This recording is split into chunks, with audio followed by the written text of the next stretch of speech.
Up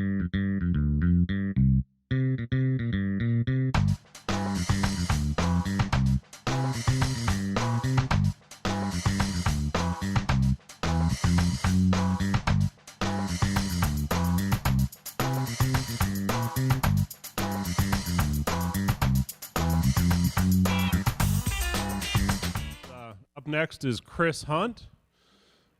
Chris, formerly of Square, now of Camera Bytes, formerly of Seattle, then San Francisco. He's now a Portland resident. There was something else in his bio, but it just escaped me. So with that, I'm going to turn Chris over to you, and he's going to start off with a prompt.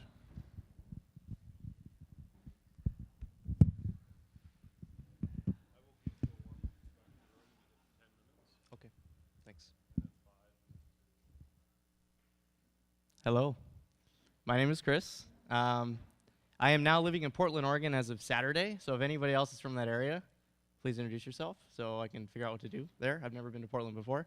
So today I'm going to talk about Vim and Tmux and why you should try it, especially for Ruby development. So is anybody already using Tmux? Who's using Tmux? Not Vim, but Tmux? Cool. Who's using Vim? Okay, so way more people are using Vim. So Tmux, you should try it out. Who's using Emacs? Who's using some other terminal-based text editor? Yeah, I didn't think there was one. Oh, you are. What are you using? Joe? Okay, I've never even heard of that. Sounds good. Okay, cool. So let's get started, and we'll start with Tmux. So feel free to leave your laptops open if you want to mess around. That's totally fine. I don't mind. Also, later, I'm going to want you to have your laptop open, so think about that too. Let's get started with Tmux. First thing we're going to want to do, unless you've been using it, you're going to need to install it. So everybody looks like they're on a Mac except for a few folks, and you can use Homebrew to do that. So that's going to be brew install Tmux, and I already have it installed, so it's going to give me a warning, but that'll install it for you. If you're familiar with Homebrew, you know how this works. Next thing we want to do is create a Tmux session. So how Tmux works is it's a server that runs on your machine. Your terminal acts as a client, and you can connect as many clients as you want. Why might you want to use Tmux? Well, as Ruby developers, we use a ton of terminal-based applications already, right? We use Git, we use, what else we use? Bundler, RVM, Rake, we use our Rails console. We usually have a database console open. We're SSH into a bunch of machines, so we pretty much live in the terminal. It makes sense that you'd want to use a text editor that's in the terminal as well. That's where Vim comes into play. And Tmux is something you can use to kind of manage all of those applications. So it gives you sessions that you can create for each of your applications to hold all their services together, and then you also have windows and panes and other organizational tools. So if we start a Tmux session, it'll look like this. We do Tmux, new session, and you can do just new for short. And we're going to name this LA Ruby Conf. Cool. So this is Tmux. Woohoo! Super easy. So if you look in the bottom corner here, this is going to be the status bar. In the bottom corner is the name. And in the right-hand corner, we have other things like this is my host name here, date, and time. This status bar is completely configurable. Anything you can run in the terminal, you can stick its output in that status bar. So you can do things like sports scores, the weather, CI status, whatever you want. I like to keep it super simple down here. You have a number of keyboard shortcuts. Tmux provides a help menu for you that lists all your keyboard shortcuts. This includes also the custom shortcuts that you've configured. If you want to see my Tmux configuration, like this simple status bar I have down here, and other hotkeys I have, that is on GitHub, and it's going to be at this URL. I'll give you a few seconds to write this down just because I don't have slides that I'm going to upload later. I'm going to be giving a lot of URLs, by the way, so you might want to have something if you're at all interested in this kind of stuff. Cool. So let's get started. This is going to kind of show how Tmux works. If you look at the very bottom here, you'll see we have one window. We can create new windows. So now we've got 4 different windows open. We can rename our windows. Like I'm going to call this window hello. I'm going to go back to our first window and call this world. And the state of the window is saved, so we can just kind of do whatever stuff we want and go back and forth, back and forth. Inside of a window, we can create multiple panes, like that. And then we also, again, have multiple sessions where we can redo all this stuff again. The nice thing about all this stuff I'm doing with Tmux is you don't have to use keyboard shortcuts. You can also use the Tmux command to do it. So if we go to a new window and I type Tmux split window, it splits the window. So this might seem super silly because you can just use keyboard shortcuts, right?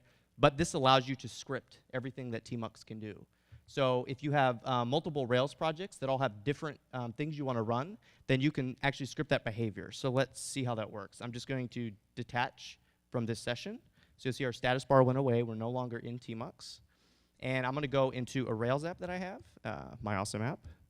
And in here, I have a Tmux script ready to go. So we can see what one might look like. First thing it's going to do, create a new session called my awesome app. In that session, it will create a new window called server and start our Rails server for us. And it will also create another window called Vim and start Vim. The last thing it's going to do here is just attach to that session. So we'll give it a shot, quit out, and run it. Ta-da! So we're done. So looking in the corner, we have our My Awesome app, and then we have our 3 panes. The first pane being our terminal session, the second pane being our Rails server that's already running for us now, and then our third pane being Vim. If we look at our session list, you can see the first session is still here, and we can go back to it, or we can go back to the second session that we started. Pretty cool. I never use this behavior. I never script Tmux. I personally like to have just one session and have all my windows down there. So in iTerm 2, there's a really nice thing you can do here in your preferences. Profiles, general. Down here, Tmux, there's a send text at start.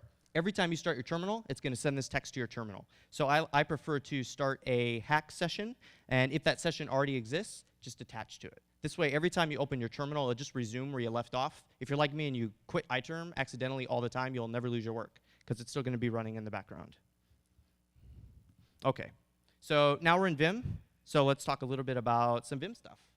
There are several small little plugins I like to use for Vim that help me with Ruby and Rails development. So now we're in a Rails app, so we'll look at some of those plugins. The first thing, because Rails has a ton of files, we're going to need a nice way to search for files. So I use something called Control-P, and that pulls up a nice menu here, and this is a fuzzy search. So anything you type is going to just narrow the filter of files. So if I type, I'm going to look for my application controller. So if I type A, and then I type C for controllers, and then an L. OK, so now we're down to application controller. Then I can press enter, and I can open it. This is Control-P, super useful. The URL for Control-P is here. It's on GitHub. You could probably just Google that too if you don't want to write it down.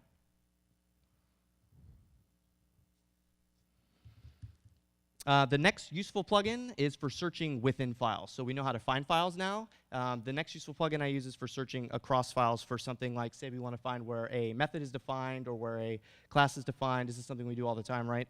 There's a plugin called AG, and AG works exactly like grep, except it has some additional configuration options. So again, looking in the corner, the way Vim works is all the commands you send are going to be down here in the corner. This is like Vim's command line. I'm using AG here, and I'm going to search for my awesome application. My awesome app. There we go. So now we see in this pane here all of the results, and we can just kind of look at them and open them in the top pane, go back down, find a different one, open them. So this is also extremely useful for searching throughout your entire project. Great. So let's open up my gem file. 2 more things I want to show you, and then we're going to move on to something cooler, I promise. This is my gem file. As you can see, everything in here has single quotes, except for my SQLite 3 gem. For some reason, it has double quotes. Don't know why, but it really bothers me. So what I like to use is something called surround that makes it really, really easy to change surrounding characters. And you can do this for anything like changing parentheses to brackets, double quotes to single quotes, squiggly brackets to straight lines, whatever you want, or even tags. It supports HTML tags, things like that. So for example, we want to change the double quotes to single quotes. It's that easy. So again, I'll show you with the like an array example. We can change our surrounding to parentheses. Ta-da! Okay. So surround can be found. Surround here. also on GitHub. And this is by Tim Pope, who has a ton of very, very useful Vim plugins. Cool. The last plugin I want to talk about is something I use all the time, and maybe some people will never use, because this is just something that I've found I'm picky with and people other than me don't really care about, and that is aligning stuff. So in this gem file, you'll see we have 2 gems here, and both of them refer to a Git repository. What I like to do is align my hash rockets. I also like to align stuff that, I don't know, I'm a very visual person. I like to align stuff. So there's a great gem that helps you align anything, and that's called tabular. So in this case, I just want to align those 2 Git characters so it looks pretty. So again, looking down at the bottom where I'm running commands, I'm going to run tabulize, and I'm going to match Git. And this works with any regular expression, and it'll align those things. So you'll see now the Gits are aligned. So if you have, say, a 50-line hash, that's where this really becomes useful if you want to align all those little hash rockets. Or something like a YAML file or HTML, things like that. Cool. So I am now done with this Rails app. So we can detach from this session. And I'm going to spend a little bit of time talking about test driving something in Vim. This is really easy to do in Vim. We never need to leave Vim. We can keep running our tests within Vim and go back and forth between files. So it's really cool. So we're going to add a, is everybody familiar with the math library? I mean, a lot of people have never actually used it, but Ruby has standard math library. It has square root, and cosine, sine, all the stuff you never actually use. We're going to add a sum method to that. So it's really complicated. We want to make sure we have tests. So we are going to go into our math directory. I'm going to create 2 directories here. I'm going to create lib, which is where we're going to put our code, and spec, which is where we're going to put our tests. And then, like any good Ruby developer, we're also going to have a gem file. Our source is going to be Ruby gems.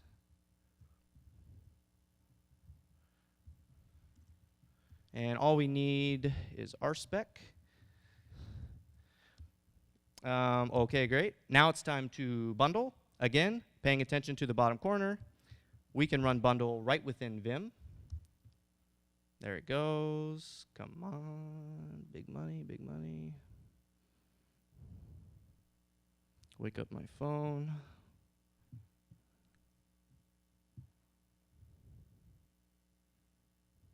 And what's the question?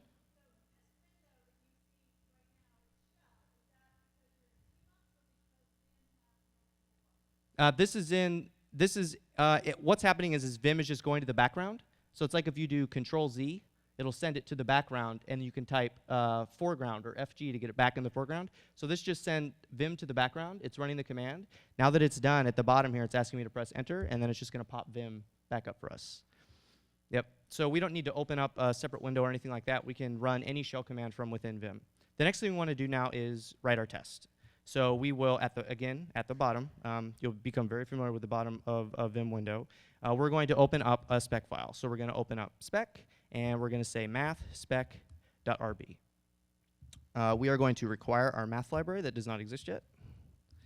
And then we are going to describe math. Our subject will be math. Typing is hard. And then we're going to describe sum. And then it adds to numbers. Now we can actually write our tests. Subject.sum 1 and 11 should equal 12. And one more test just to make sure we don't cheat. Subject.1, let's see, -1, 5. That should equal 4. Cool. So now we have 2 tests, and we can run them right within Vim. So in my vimrc, which I'll share with you, and which I stole from Gary Bernhardt, you can press -T. Comma is my leader key, meaning it's the key that Vim recognizes as the key I send to do actions. I can do -T, and it'll run my test. So in this case, we'll see at the very top, we have our first failure that says it can't find the file math. That's because we haven't created it. So we can open that file. So again, at the bottom, I'm just going to open up math.rb. We can save it. and run our tests. Vim is going to remember the last test we ran, so we can go from file to file to file and keep running the same test over again. Okay, it can't find sum. Great, we'll add it.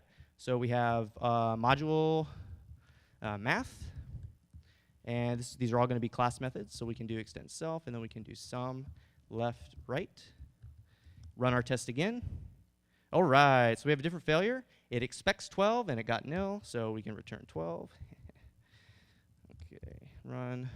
And okay, so now we're at the point where we actually have to write code, and I actually don't know how to write this code, so I'm going. This actually always happens to me when I write tests. I get to the point where I have to write code, and I don't know what to do, so help. Okay, so now, like I said, this actually does happen to me all the time. I don't know how to write the code that I'm supposed to write, so I ask for help. A nice way to do that is to make a gist of the problem and share it with somebody. So we're going to see how to make a gist from Vim. I'm going to open my spec file again, because that's probably what I want to share. I'm just going to say, hey, you guys know how to make this test pass? So let's open that up. Spec. And the command I'm running at the bottom here is gist. Let's see if this works. All right, so we just made a gist from Vim. Yeah, that's huge, right? I didn't actually do anything. It's a plugin. Again, another plugin, surprise. I don't like a lot of plugins, but the ones I use every single day. So we now have a gist. Let me share the URL for this. A few seconds. This is really easy to set up. It asks for your credentials one time and then saves the token. It doesn't save your password. Cool, so like I said, usually I would just take this URL and maybe throw it on Twitter or send an email to somebody I know or something like that, but I wanted to take advantage of the entire room of Ruby people here, and I'm sure somebody knows how to make this test pass. Does anybody know how to make this test pass? Anybody? Please, I'm seriously asking the question. Can somebody please tell me if they know how to make this test pass? Nobody? I'm on my own? Come on, guys, I wanted to pair. Somebody raise their hand. All right, I will give a demonstration from my laptop of me pairing with myself. Okay, here we go. Okay, I'm going to give a demo of me pairing with myself, guys. You're killing me. Okay, so I've just shared the URL. Somebody gracefully volunteered to help me, and now I'm going to create a shared tmux session. So by default, all my tmux sessions are hidden to everybody else on the system. It's just a privacy thing. We don't want people to be able to see what I'm working on. So I'm going to create a new tmux session that anybody else can connect to, and then we'll both be able to work on the same problem. So if I quit out of here, I'm going to clear our screen, and I'm going to store a tmux session in temp pair and new. I'm going to name this session math. Cool. So now it's running. I'm going to change the permissions on it so that anybody can access it. And now I'm going to attach myself to that session.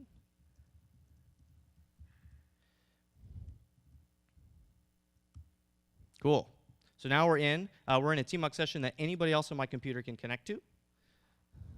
So I'm going to reopen our project and get our spec open and rerun it just to make sure we're still where we left off. Good. And rerun our test here. Okay, so now I'm ready to have somebody else hop into my system. So what I would have them do is I would share with them, I would really trust them because I'm allowing them to connect to my machine. I would ask them to SSH into my machine.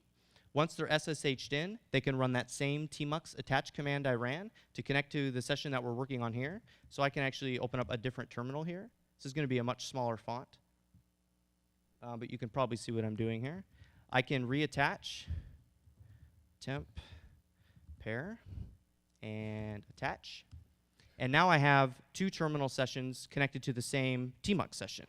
Since the terminal is just a client, we can connect any number we want. They can go ahead and write the code that makes it pass. And then we can rerun our tests, and we see it passes. So this is a really cool way to pair program with people that you're not sitting right next to. Okay, how are we doing on time? We're doing good. So I have one more very cool Vim thing I want to show you. We are back in our session that we had later. This is the My Awesome App session, the big Rails app. This is a nice refactoring tool. So Vim has something called an arg list, which you can stick any files you want into it. It's just basically an array of file names. And you can use any terminal command to generate that array of file names. So you saw that we used the AG tool earlier.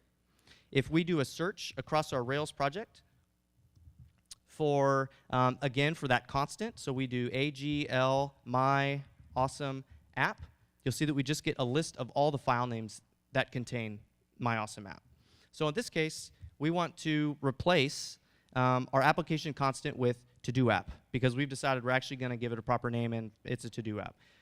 So to do that, we can use our arg list. So again, paying attention to the bottom here, we are going to run args, and then we can run the same AG command to grab all of those file names. So we're going to look for my awesome app, and we're going to do it in our current directory. And then when we press enter, we got to write, do it again.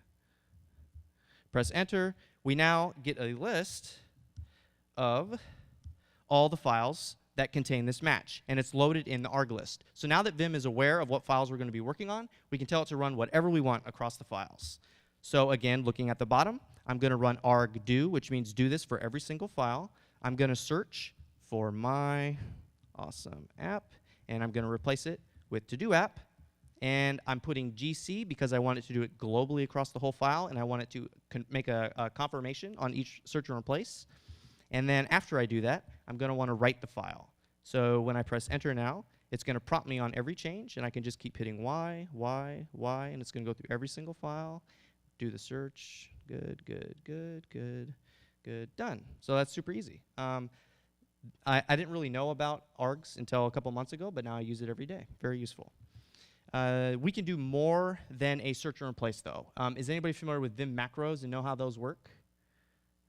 Nobody. Cool. So Vim macro is basically just a way of recording everything into a buffer in Vim. So you can start a macro, do a whole bunch of different keystrokes, and then stop the macro and rerun it over and over and over again. We can actually do a macro across all our files as well, which means we can do anything across all our files. So if I wanted to add my name to the top of all these files, I can record a macro that does that. So I will start recording a macro. I will go to the top of my file. I will add a comment that says, by Chris Hunt. Cool. And then stop recording my macro. And then just to make sure my macro works, I'm going to delete that heading and run my macro again. OK, so I've got a macro recorded. Now I'm just going to use arg do again at the bottom. Arg do, and I'm going to rerun that macro across all the files that are in the buffer. So I can do norm, which says pretend like I'm typing, and I can do command Q and enter. Cool. So it just ran the macro across all the different files. Very cool. And with that, I'm going to take questions. Does anybody have any questions about Vim or Tmux? Yes, you in the front. No, actually, the plugin does support that. I don't know how to do it. But it does. Like, it really does. So the question was, is there any way once you publish a gist to edit the gist back within Vim? And you can. Yeah. It just uses the gist API, so it does everything the API can do. Yes. So the question is, when you're doing like pairing with Tmux, do you see lots of lag like you might see with the screen sharing? And no, you don't. It's just like if you're SSHing, it's exactly the same. If you SSH into a box and you type, it's pretty fast. I mean, you can experience lag, right? But it's much faster than screen sharing. You're not sending, pictures back and forth. Any more questions? Cool. Thank you. All right. That's it.